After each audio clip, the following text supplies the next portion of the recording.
Pedro, el pescador que dejó todo para seguir a Jesús y ser usado para cambiar el mundo, es uno de los personajes más complejos del Nuevo Testamento.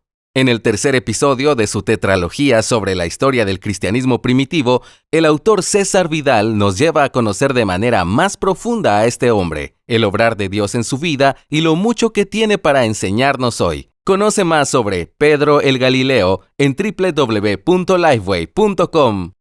La Biblia tiene mucho para decirnos sobre la crianza de los hijos. Este es un tema muy controversial en cada generación y nuestro Dios no ha callado al respecto. Sin embargo, a menudo hay mucha confusión sobre este tema, incluso en la Iglesia de Cristo. ¿La Biblia nos garantiza que una crianza de acuerdo a las Escrituras da como resultado hijos cristianos? ¿Cuáles son algunos de los errores más comunes que los padres creyentes debemos evitar?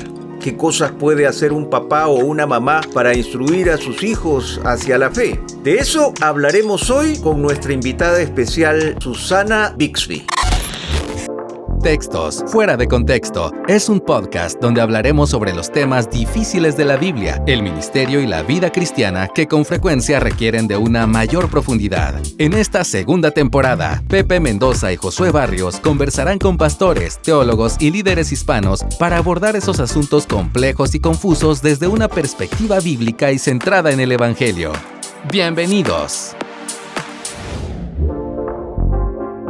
Bienvenida, Susana. ¿Cómo estás? Muy bien. Qué gusto tenerte en este episodio. Gracias, para mí es un honor poder estar aquí y hablar obviamente de un tema que tengo cerca de mi corazón. Gracias por la invitación. Muchas gracias por estar aquí y muchas gracias a la audiencia que nos está escuchando en este episodio de la segunda temporada de Textos Fuera de Contexto. Susana, por favor, cuéntanos un poco sobre ti. ¿Cómo conociste al Señor? Precisamente conocí al Señor por medio de padres piadosos. Y en parte por eso me encanta hablar de la crianza bíblica, porque en mi experiencia personal fue lo que Dios usó para traerme al Señor. Y qué curioso, ¿no? Que vamos a hablar de ese tema hoy, pero creo que sí es algo que Dios comúnmente hace. Y en mi caso, por tener padres que aman la palabra, aman a Dios, servían a Dios en su iglesia local, vivían en casa, lo que se hablaba en la iglesia, y Dios usó su testimonio, su instrucción para traerme a Cristo.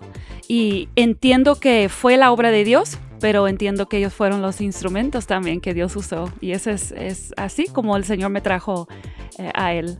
Dinos, Susi, ¿dónde estás ahora y qué estás haciendo para nuestro gran público que pueda conocer un poquito más acerca de nuestra invitada? Sí, me conocen como Susi. Mi nombre es Susana, pero sí me conocen como... Casi todos me dicen Susi. Y yo vivo desde hace 21 años en Monterrey, México. Pero no soy originaria de aquí, soy originaria de Estados Unidos, crecí en Carolina del Norte. Cuando tenía 16 años fui al Chile a vivir como hija de misioneros y ahí aprendí el español. Perdónenme los chilenos, ya no hablo como chileno, hablo bastante como regia de Monterrey.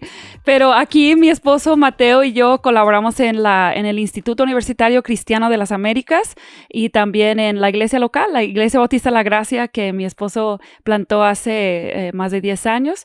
Y pues tenemos también el Ministerio de Crianza Reverente, un podcast de crianza bíblica. Y en eso pasamos bastante tiempo. Tenemos 3 hijos adolescentes y adultos jóvenes. Así que estamos en una etapa de la vida emocionante. Sí, me imagino que es súper emocionante. Y es un gozo tenerte acá porque Dios te está usando grandemente para hablar a la iglesia sobre la importancia de una crianza bíblica. No solamente porque por la gracia de Dios pudiste recibirla, sino que porque por la gracia de Dios lo estás viviendo con tus hijos y estás hablando sobre esto y es un tema tan necesario. Y de eso se trata el tema de hoy que queremos hablar, la crianza bíblica. Hay muchos mitos y muchas confusiones al respecto. Pensando en este episodio, estábamos pensando mucho en Proverbios capítulo 22, versículo 6. Un texto muy amado y conocido de las Escrituras.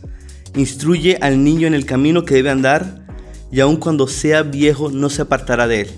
Este es un texto bíblico clásico para hablar de crianza, pero muchas veces vemos cómo los padres cristianos educan bien a sus hijos y sin embargo ellos nunca llegan a ser creyentes. Sí. Eso crea mucha confusión cuando entendemos este pasaje de la Biblia, porque parece ser una promesa. ¿Qué significa en verdad este proverbio?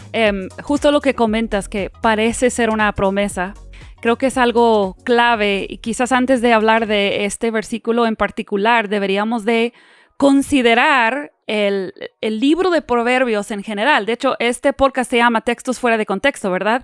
Y creo que de los textos bíblicos que más se toman fuera de contexto posiblemente son algunos de los proverbios.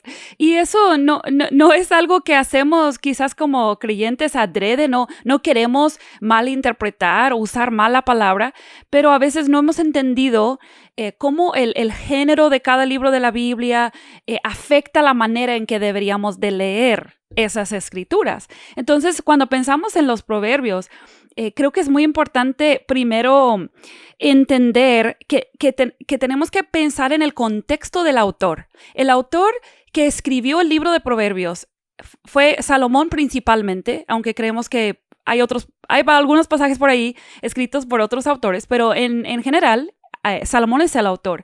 Y este es un hombre empapado en la ley de Jehová. El contexto bíblico de Proverbios es un conocimiento amplio de la ley, y también recordemos que Salomón fue el hombre, aparte de Jesús, que más recibió sabiduría de parte del Señor. Es un hombre muy sabio. Entonces, deberíamos de recordar que mucho de lo que dice Salomón en los Proverbios, él lo está basando en verdades que él conoce de el carácter de Dios, porque él conoce tanto la ley. Pero también tenemos que recordar que el género de Proverbios es el género de los libros sapienciales. Son libros de sabiduría, no son libros de ley. Por ejemplo, la ley dice, haz esto y lograrás esto. No hagas esto para que no te pase lo otro. Es diferente el contexto en el que debemos leerlo. En los proverbios tenemos un autor compartiendo la sabiduría que Dios le ha dado sobre cómo funciona la vida, cómo funciona el mundo, cómo son las personas. Entonces, no tenemos una colección de mandamientos y promesas. Tenemos una colección de sabiduría acerca de la vida real, y a veces esa sabiduría se expresa simplemente en una observación. Salomón nos está diciendo, así es la vida. Cuando dice que es mejor habitar en una casa pobre que en una casa de lujo con una mujer necia, él no está diciendo, si tu mujer es necia, divórciate y ve a vivir en una casa pobre. Está diciendo, está enseñando un principio, ¿no?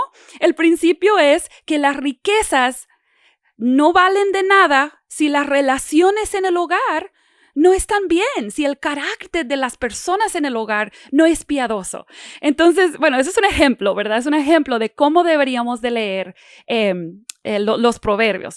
Eso es como muy breve, pero quizás eso nos ayude entonces cuando nos acercamos a este versículo que tú acabas de citar, Proverbios 22:6, instruye al niño en el camino que debe andar, y aun cuando sea viejo no se apartará de él. Pues pensando en esto, creo que en general Salomón está haciendo una observación acerca de lo que suele suceder. ¿Qué suele suceder? Lo más normal es que una persona va a crecer y va a pensar y actuar y va a retener hábitos que le fueron inculcados como niño. Eso en parte es simplemente una observación. Ahora, no es una regla, ¿verdad? Me imagino que ustedes conocen a personas que fueron criados en situaciones horribles, pero que Dios ha salvado y ha transformado. Es verdad. Uh-huh. Entonces, no es una regla, ¿sí? No es una regla, es un principio general. Entonces, creo que el autor quiere que los padres sintamos el peso de la importancia. Y esto puede ser como una carga, pero creo que es más bien como un alivio para, por ejemplo, una mamá que pasa todo el día haciendo las mismas cosas rutinarias. Ella está inculcando en su hijo día tras día hábitos que lo más probable es que él los va a retener cuando sea grande. Entonces, esto da significado a la rutina diaria de lo que sucede en el hogar. Y creo que simplemente Salomón está diciendo lo que sus hijos aprendan ahora. Es probable que eso sea la senda por la que van a andar cuando estén más grandes. Y yo creo que escuchamos mucho de la psicología moderna, ¿verdad? Acerca del cerebro del niño. El cerebro de un niño que tiene memoria. Nuestros cuerpos tienen memoria muscular, nuestro cerebro tiene memoria.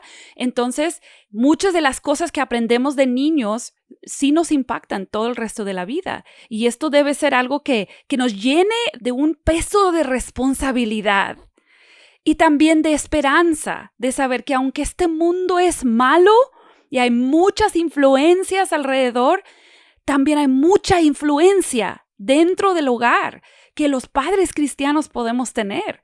Y no es en vano lo que estamos haciendo en el hogar. No sé si ustedes tienen otros comentarios acerca de eso, algo que se me está pasando. Excelente, Susi. Realmente nos has dado un excelente panorama y realmente, déjame decirte que esta observación que tú hiciste de este texto que muchas veces hace sufrir a muchos padres.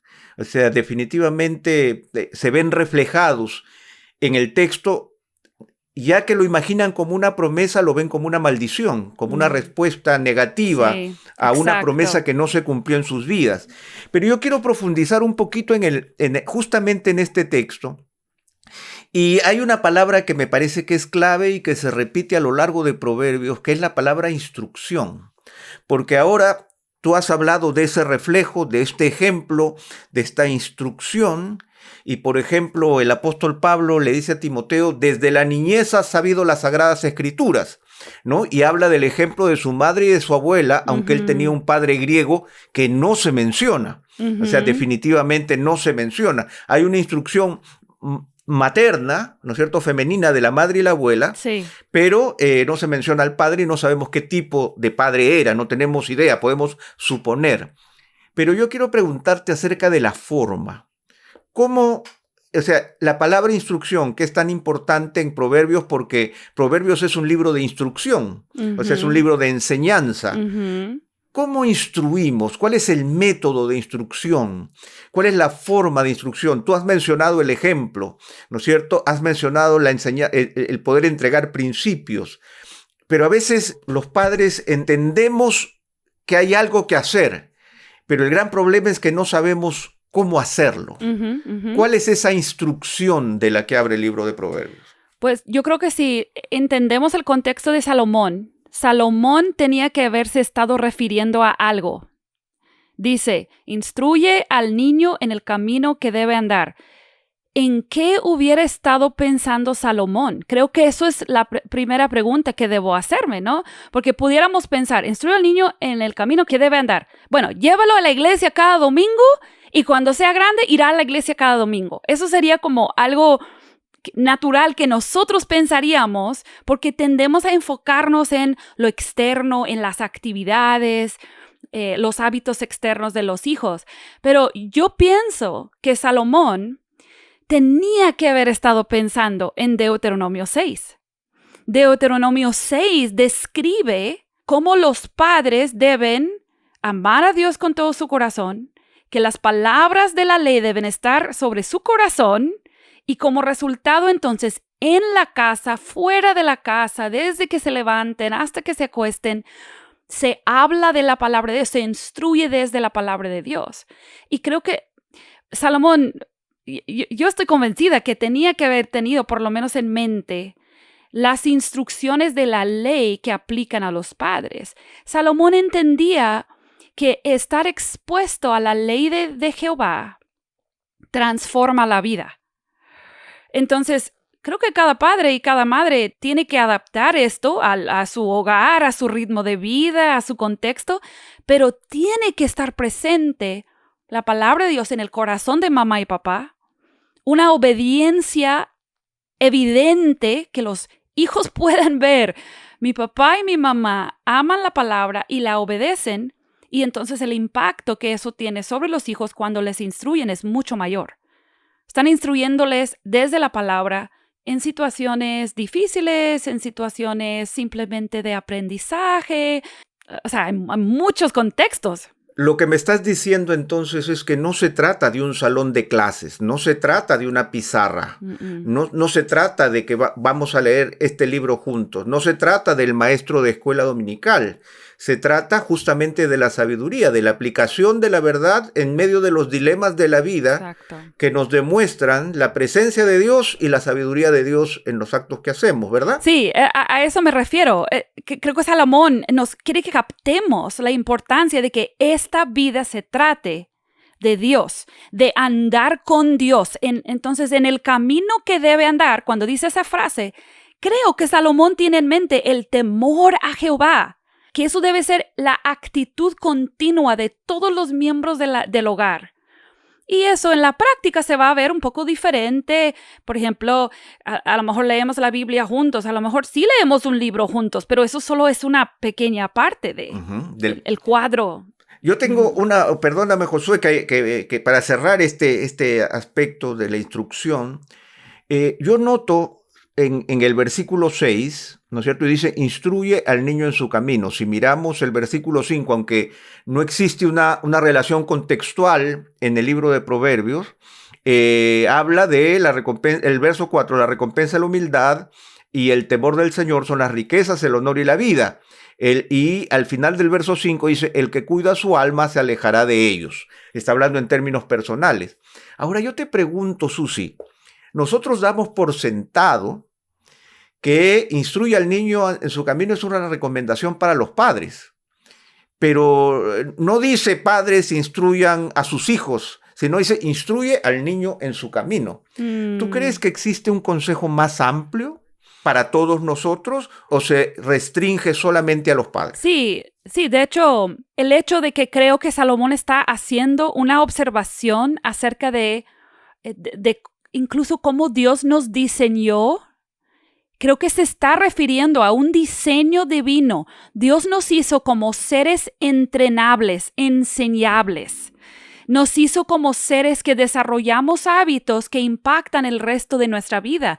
Entonces, cualquier persona que tenga influencia o entrada a la vida de niños debería de entender esto, incluso jóvenes o adultos jóvenes o nuevos creyentes. Creo que muchas de estas cosas aplican. Si yo soy una persona soltera que no tengo mis propios hijos, pero tengo la oportunidad de trabajar con niños, con jóvenes, esto es un principio que también debo entender. Sí, profundizando un poco más en este tema, ¿cuáles dirías que son algunos de los errores comunes que los creyentes podemos cometer al instruir a nuestros hijos en medio de nuestro deseo de que lleguen a conocer al Señor? Lo pregunto porque creo que es una pregunta bastante importante cuando pensamos en esto.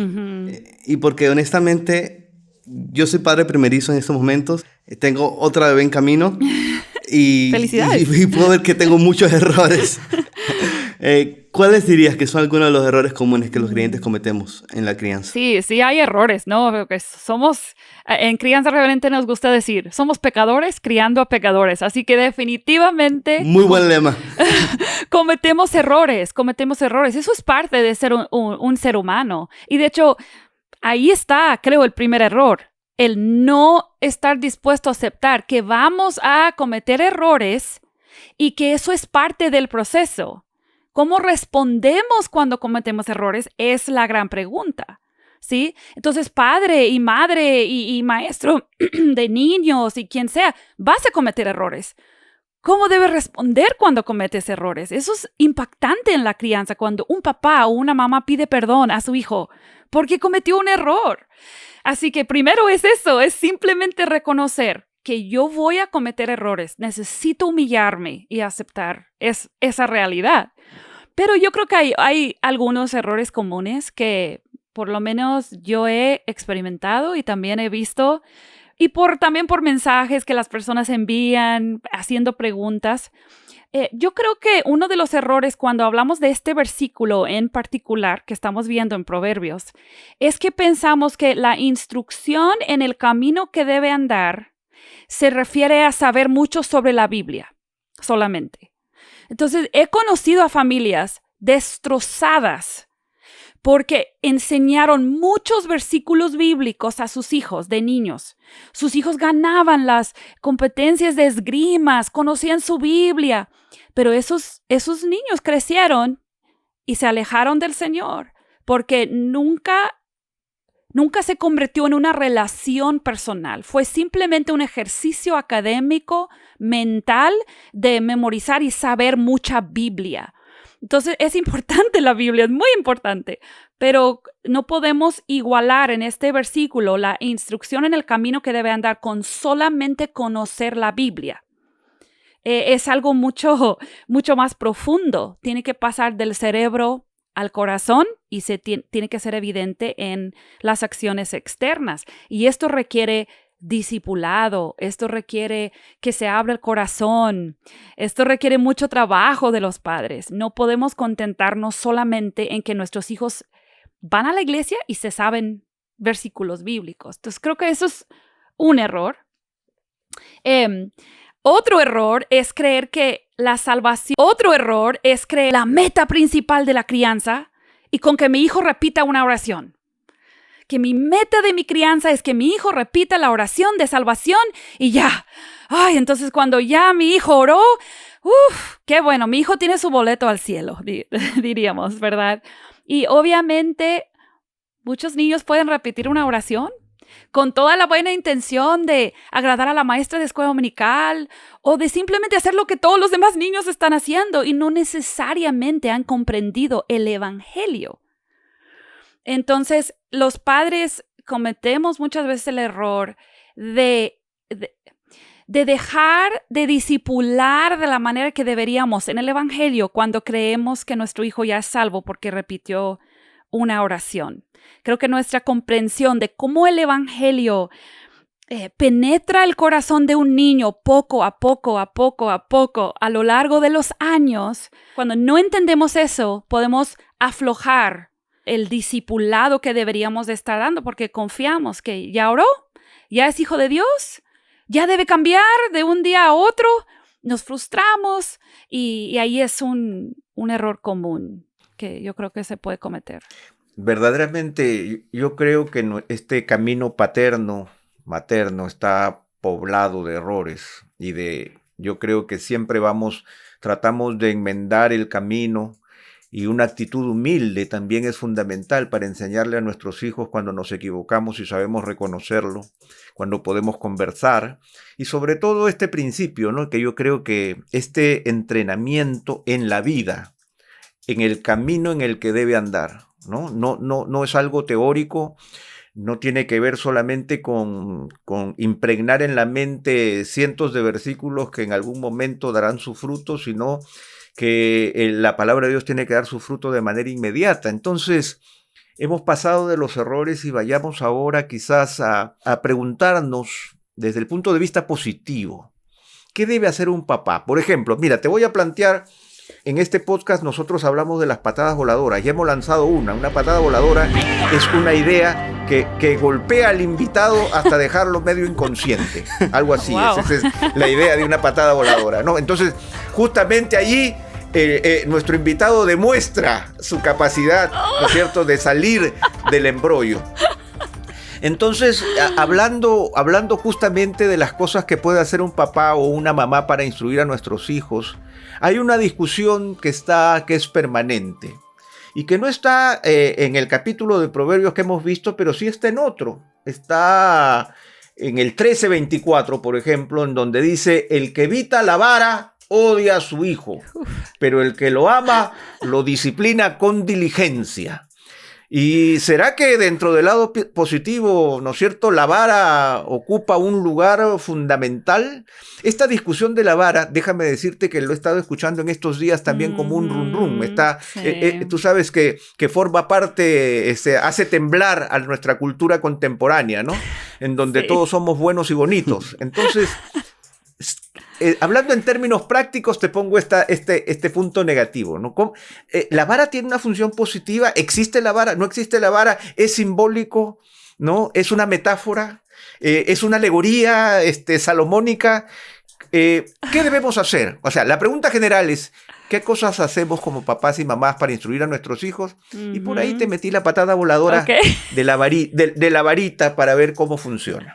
¡Qué patada! ¡Wow! ¡Qué patada! Y tienes razón, entiendo por qué haces la pregunta, porque en estas últimas semanas, meses, se ha visto otra vez como que este debate cada cuántos años se levanta por ahí, ¿verdad? En las redes sociales y así. Pero yo entiendo que las dudas que hay al respecto son válidas y son preguntas que los padres deberíamos hacernos, porque la verdad es que por años, por décadas, quizás por siglos, los padres han usado la vara. De alguna forma u otra ha sido tradicional y muy común, de muchas formas, muchas de las cuales han sido abusivas. Entonces, los padres cristianos de este siglo sí deberíamos de preguntarnos, ¿es bíblico? Y si es que puede ser bíblico, ¿en qué contextos se debe ejercer? Y yo creo que aquí a lo mejor no hay tiempo y de hecho no tengo abiertos documentos donde tengo como las citas, porque sí fue una pregunta que no esperaba tener, pero está bien, porque lo he estado pensando mucho estos días y traigo una carga sobre mi corazón. Yo sí creo que como intérprete fiel del Proverbios, podemos decir que hay una indicación bíblica. Yo no diría un mandamiento tajante, porque los proverbios no son mandamientos, en mi opinión. Entonces, creo que en los proverbios tenemos como un manual de crianza, porque es un libro escrito de Salomón a su hijo, y creo que hay mucha sabiduría para la crianza, y dentro de esa sabiduría hay un contexto en el que una disciplina que duele puede suceder en contextos muy limitados y que Hebreos 12 confirma esto, porque Efesios 6 dice que los padres debemos criar en disciplina e instrucción, y luego Hebreos 12 nos da un cuadro hermoso de cómo Dios es nuestro ejemplo, como padre que disciplina en amor. Entonces, cuando yo estudio todo eso, y obviamente, pues eso es un estudio personal que he hecho a lo largo de los años, junto con mi esposo, creemos que sí hay un contexto, pero que muchas veces la vara no se usa en el contexto bíblico. La vara se utiliza o algún tipo de chancla o cinto o lo que haya a la mano. La clásica chancla. El cable de la Eso no plancha, falta. he escuchado por ahí que... O sea... Okay. Se usa de manera espontánea, en enojo, en frustración. Y mi postura es que no hay ningún lugar en la crianza bíblica para ese tipo de uso de disciplina corporal. Porque yo creo que la disciplina de vara se debe reservar para momentos de rebeldía donde hay una dureza de corazón. Porque yo creo, estoy de acuerdo con Ted Tripp, lo que él escribe en su libro de cómo pastorear el corazón de su hijo. Después de capítulos sobre la comunicación y el discipulado, él dice, hay un contexto para la vara. Y la vara debe usarse para ayudar a ese niño a poder restaurarse a la obediencia y honra que Dios le ha dicho que debe dar a sus padres. Sus padres son la autoridad divinamente colocada en ese hogar para el bienestar espiritual de ese niño. Y lo mejor para ese niño es que se someta a la autoridad de los padres, preparándose para someterse a la autoridad de Dios en su vida.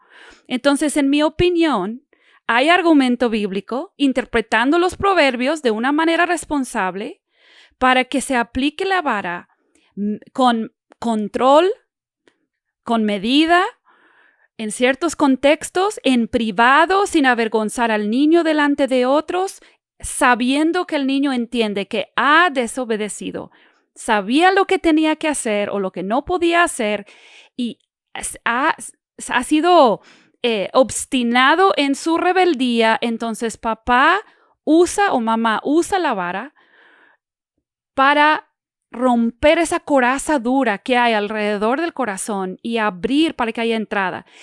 de la palabra. Eso significa que hay conversación anterior y conversación posterior. Hay oración, hay confesión de pecado, hay restauración. O sea, mamá y niño o papá y niño salen de esa sesión de la aplicación de la vara con gozo, abrazándose, con una relación restaurada, porque eso refleja la disciplina y el resultado de la disciplina de Dios en nuestras vidas. Y yo entiendo que hay algunas objeciones homiléticas. Hay algunas personas, por ejemplo, que piensan que porque en Proverbios se habla en otros contextos de golpes. Por ejemplo, hay textos de Proverbios que dice, no me acuerdo exactamente, el látigo para el buey, la vara para la espalda del necio. Sí, algo así. Perdóname por no tener aquí enfrente el texto, pero algo así en varias ocasiones en Proverbios. Pero lo que tenemos que entender es que hay un contexto en el cual está escribiendo Salomón, hay un contexto social, hay un contexto de gobierno, donde en lugar de usar la cárcel, usaban castigos físicos para corporales. Pero eso ha cambiado. Nosotros ya no vivimos en el mismo contexto social y gubernamental que existía en esos tiempos, pero sí vivimos en el mismo contexto familiar. La unidad familiar no ha cambiado en toda la historia. Desde que Dios creó la primera familia, la instrucción, la autoridad en el hogar del padre y la madre sobre los hijos no ha cambiado. Yo creo que el plan de Dios para la familia nunca ha cambiado. Siempre ha sido el mismo. Obviamente post caída cambia, pero desde entonces siempre ha sido realmente la misma. Entonces, eso sería mi argumento personal. Yo entiendo que otros pueden llegar a otras conclusiones de interpretación, pero yo entiendo que sí hay un contexto válido para que los padres utilicemos con mucho control. O sea, si tú eres una mamá emocionalmente desequilibrada y no puedes disciplinar a tus hijos sin enojo, no lo hagas, porque eso no es la disciplina bíblica. Entonces, esa relación de cercanía, una relación donde mamá y papá proveen todas las necesidades del niño, las necesidades físicas, las necesidades emocionales, hay mucho amor, hay mucha conexión emocional. Ese es el único contexto, en mi opinión, en el que se puede aplicar la vara, porque ese niño confía en el amor y la provisión de sus papás y entiende que su papá busca su bien en todos los aspectos de la vida, busca su bienestar. Entonces la vara es parte de buscar su bienestar espiritual en momentos muy específicos de rebeldía. No sé si están de acuerdo. Amén, amén. Muchas gracias por esa respuesta. Estoy muy de acuerdo. De acuerdo. Y pienso mucho en cómo es la disciplina de Dios hacia nosotros. Uh-huh. Dios es lento para la ira y abundante en misericordia. Amén. Él no está esperando que nosotros fallemos para disciplinarnos tan pronto sea posible. No. Él es paciente, Él es bondadoso. Y toda la disciplina que Él nos da hacia nosotros lo hace en un contexto en el que Él ya demostró su amor sin medida por nosotros, al entregar a su Hijo. Sí. Entonces, me impactó mucho lo que comentas. Me gustaría mucho aclarar que la disciplina corporal es una de muchas herramientas que los padres tenemos. No debe ser la principal. Sí. En mi opinión, no debe ser la principal. Hay muchas herramientas de corrección, de reprensión, de consolación, de instrucción que deberíamos de estar usando. La vara no debe ser la principal. Quería aclarar eso. Perdón por interrumpirte. Sí, y está muy buena la aclaración. Pensando más en cosas positivas que los padres pueden hacer para instruir a sus hijos a la fe, ¿qué otros consejos nos compartirías a la luz de la Biblia? ¿Y cómo pueden lucir diferente en cada etapa de la crianza? Por ejemplo, ahora yo tengo un bebé de 2 años, está en su primera adolescencia, porque ya sabe decir que no. Sí. Y las cosas que nos funcionaban hace un año, no nos funcionan ahora. Y las cosas que nos pueden funcionar ahora, no van a funcionar en 5 años o en 10 años. ¿Cuáles principios de crianza puedes compartir con nosotros y cómo pueden aplicarse a diferentes etapas? Yo sé que es una pregunta muy amplia, pero si pudieras darnos una respuesta breve que pueda servir a diferentes personas que estén escuchando esto. Sí, yo creo que he aprendido a lo largo incluso de estos 4 años de tener que poner en palabras cosas que aprendí a lo largo de mi crianza y de la crianza de mis hijos. Al hacer un podcast y tener un ministerio de enseñanza sobre la crianza, me he dado cuenta de algunas cosas que incluso yo no percibí antes, que ojalá hubiera entendido antes, ¿verdad? Siempre vamos a tener esas cosas que decimos, ay, ojalá hubiera sabido esto cuando mis hijos tenían 2 años en lugar de 12. Pero el punto es que creo que tendemos a tener una perspectiva muy metodológico de la crianza. No sé si me doy a entender, que creemos que lo que necesitamos es buscar ese método seguro. Un método. Necesito saber cuál es mi método. Y por eso es tan popular en las redes ver cosas de crianza respetuosa, crianza con apego, crianza positiva. O sea, hay muchas como filosofías y cada quien quiere identificarse con un método o una filosofía. Y lo que yo he encontrado, que es de mucha ayuda para mí, es pensar más en la crianza como un viaje, como un proceso, como una jornada, como algo que nacen mis hijos y a lo largo de 15, 20, 25 años yo voy acompañándolos y ellos me van acompañando en un proceso que ambos estamos pasando, pero en diferentes etapas. Entonces, por ejemplo, si llega una persona recién convertida a mi iglesia, hay maneras en que vamos a ayudar a esa persona como bebé cristiano que después de un tiempo ya no va a necesitar. Así que, pensándolo así, poniéndolo como en ese cuadro, un bebé que necesita en un hogar cristiano, necesita incorporarse a la vida familiar de un hogar que va marchando hacia el reino de Dios. Entonces, si yo puedo cargar a mi bebé de 3 meses y pensar, yo quiero llevar a este niño por los próximos 18 o 20 años, lo que el Señor me dé, en el mismo camino en el que yo voy hacia vivir para el reino de Dios.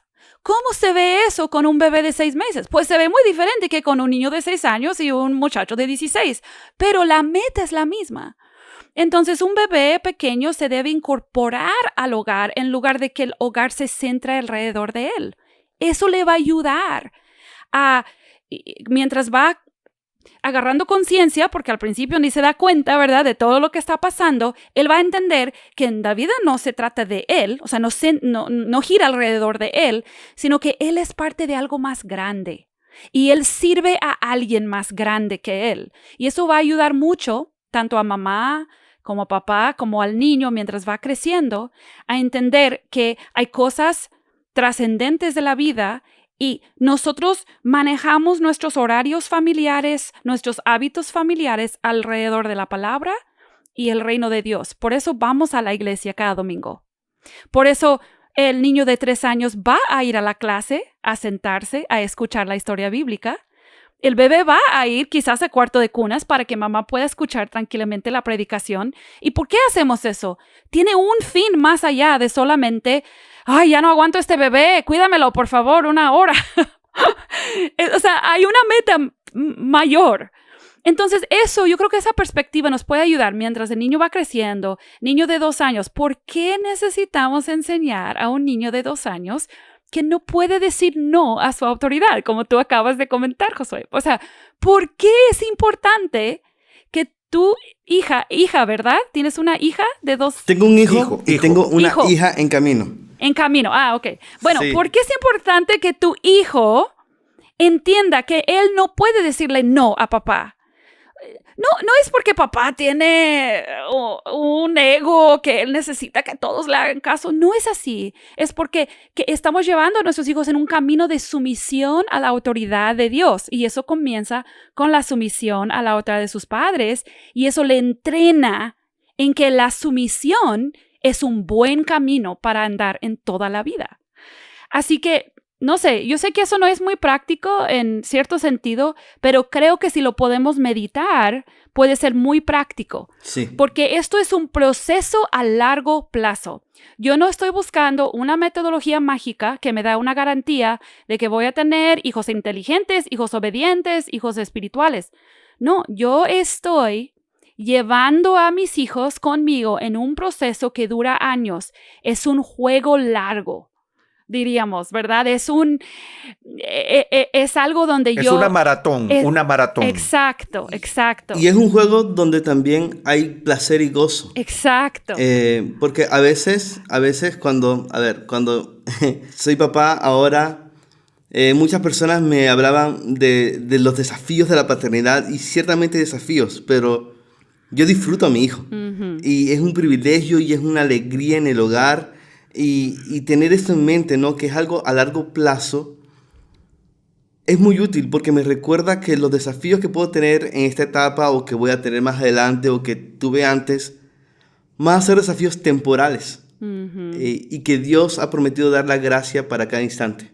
Sí. Y bueno, muchas gracias por recordarnos eso, Susi. Y esos mismos desafíos son instrumentos. O sea, creo que nos puede ayudar mucho a entender que Dios está usando a nuestros hijos en nuestra vida igual como está usándonos a nosotros en sus vidas. Entonces, los mismos desafíos que yo encuentro en mi corazón cuando mi hijo tiene 2 años, yo descubro áreas de mi vida donde yo pensaba que yo andaba muy bien hasta que tuve hijos, ¿verdad? Entonces, Dios está usando esos desafíos para mi santificación, para mi crecimiento. Entonces, yo puedo disfrutar que mientras mi hijo está bajo mi disciplina y discipulado, yo estoy bajo la disciplina y discipulado del Señor. Y como tengo esa esperanza de que no hay garantía, qué bueno que no hay garantía, porque si hubiera garantía, dependería de mis esfuerzos. Dependería de que yo pudiera aplicar Proverbios 22:6 como se debe, o cualquier otro pasaje. Pero eso no es cómo funciona. Entonces yo puedo descansar en que cualquier método que yo escoja para quitarle el pañal, o para que coma su comida, o para que vaya a la escuela o homeschool o lo que sea, cualquier método que los padres escojamos se sujeta a la palabra de Dios. Y todos vamos creciendo juntos. Y eso da gozo, como tú dices, Josué. Tienes razón, muchos padres cristianos no disfrutamos a nuestras familias. Pero hay algo tan poderoso en la relación entre padres e hijos, donde los hijos saben que los padres disfrutan de ellos, que les caen bien a sus papás. Eso es muy importante y has dicho algo muy clave. Me encanta lo que has dicho. Gracias, Susi. Realmente se nota que estás afilada con el tema, tengo que reconocerlo. Y nos hubiera gustado pasar, horas contigo, pero el tiempo no nos acompaña. Y simplemente quiero pedirte, tú sabes los tiempos que estamos viviendo. Tú sabes que ahora hay una lucha constante, cultural, social, ideológica, en donde no solamente estamos batallando con mal comportamiento, sino estamos batallando con cosmovisiones del enemigo, que están metiéndose en la vida de nuestros hijos a través de sus autoridades en el colegio, ¿no es cierto?, las redes sociales, la televisión, la película, la música. Y la crianza se ha convertido en un campo de batalla, sí, definitivamente. Sí. Tanto así que no sabemos cómo será el mundo en el que, por ejemplo, los hijos de Josué van a crecer. Esa es la realidad. De tal manera que yo quisiera que brevemente, ¿qué palabras de ánimo tendrías en base a lo que hemos conversado para padres y madres que están enfrentándose a la crianza en estos tiempos tan difíciles? Yo creo que hay palabras de ánimo cuando conocemos quién es nuestro Dios y lo que Él ya ha hecho por nosotros. Creo que tendemos a pensar que nuestro mundo es peor de lo que nunca jamás ha sido, pero luego leemos ciertos pasajes de la Biblia y entendemos que también las cosas estaban muy mal en ciertas épocas también bíblicas y leemos libros de la historia y entendemos que esto siempre ha sido así. Y el mundo siempre va a ser hostil hacia la Biblia, hacia Dios, la obra para el reino, y entonces eso significa que va a ser hostil hacia la crianza bíblica. Y creo que nuestra esperanza tiene que estar fuera de nosotros y nuestros esfuerzos. Pensando en el tema de este versículo de Proverbios, hay una razón del Evangelio por la cual no debemos interpretar ese versículo como una promesa. El Evangelio a mí me dice que el único poder para salvación se encuentra en Jesús y que la obra del Evangelio es un milagro. Si yo soy salva es porque el Espíritu Santo ha hecho un milagro en mi vida, algo que ningún ser humano pudo lograr. Mis padres no me salvaron, mis padres me instruyeron, pero Dios hizo esa obra y va a ser lo mismo para mis hijos. Y si Dios puede salvar a un ser pecaminoso que merece el infierno, ¿cuánto más puede guardar y proteger y hacer crecer en santificación a mis hijos que están creciendo en un mundo hostil? Incluso a veces crecer en un mundo tan hostil hace más evidente la diferencia entre el cristiano y el mundo, ¿no? Entonces, a veces es más fácil responder las preguntas de nuestros hijos porque es tan obvio que las cosas son antibíblicas. Pero yo creo que nuestra esperanza tiene que estar en que el premio que nosotros pudiéramos recibir por correr fielmente la carrera de la fe no es el premio de tener hijos perfectos. Es el premio del hijo perfecto que ya tenemos. Y nuestros hijos anhelamos que ellos conozcan a ese hijo perfecto. Pero qué bueno que no depende de mí que mis hijos sean salvos, porque yo no los puedo salvar. Dios quiere salvarlos. Yo creo que Dios desea usar a familias cristianas en general para criar la siguiente generación de creyentes que conozcan a Cristo, que se entreguen a Él, que se arrepientan de sus pecados.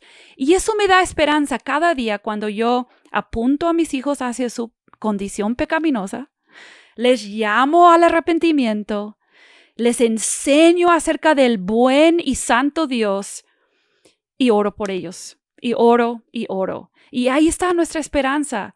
Gracias a Dios que no está en nosotros esa esperanza. Amén, amén. En verdad que como padre primerizo me voy muy alentado de este episodio. Recordar el amor de Dios. Recordar que Dios en su gracia me consuela por mis fallas y me llena de esperanza para esta labor de crianza, que es un desafío, pero es un desafío hermoso. Amén. Por el privilegio de poder compartir con mi hijo y con mi próxima hija en camino y disfrutar de ellos. Gracias por todo lo que nos comparte, Susi. Y en verdad es nuestra oración que toda persona que esté escuchando este episodio sea también alentado a caminar en la fe y a compartirla con sus hijos. Así es, y gracias Susi por este tiempo de reflexión, de ánimo, de exhortación, de instrucción también.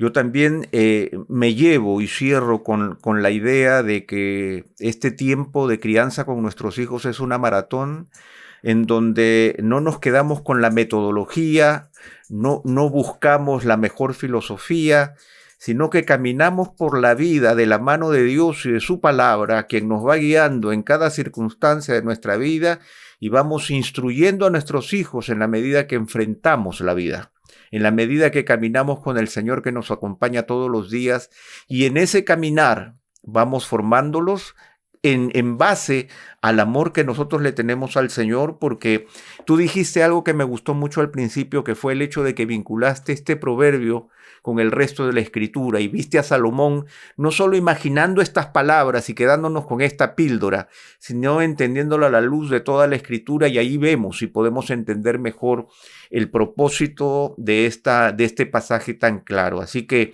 muchas gracias por tu tiempo. Creemos que este episodio va a ser de mucha bendición para muchos padres, para muchas madres, para padres y madres en conjunto, para reflexionar. Así que estamos muy, muy agradecidos por el tiempo que hemos compartido juntos. Yo solo quiero hacerte una pregunta final. ¿Dónde podemos verte? ¿Dónde podemos escucharte? Tú mencionaste tu podcast. ¿Dónde lo encontramos? Tenemos el podcast que se llama Crianza Reverente en Spotify, YouTube, en nuestra página crianzareverente.com, en varias otras plataformas comunes, Apple también. Entonces ahí, Crianza Reverente. Crianza Reverente. Entonces, muchas gracias a todos los que nos han acompañado de principio a fin, que no se quedaron en el minuto 12, sino que llegaron hasta el final. A aquellos que llegaron al final, los saludamos, los festejamos y los esperamos en el próximo capítulo de Textos Fuera de Contexto. Muchas gracias.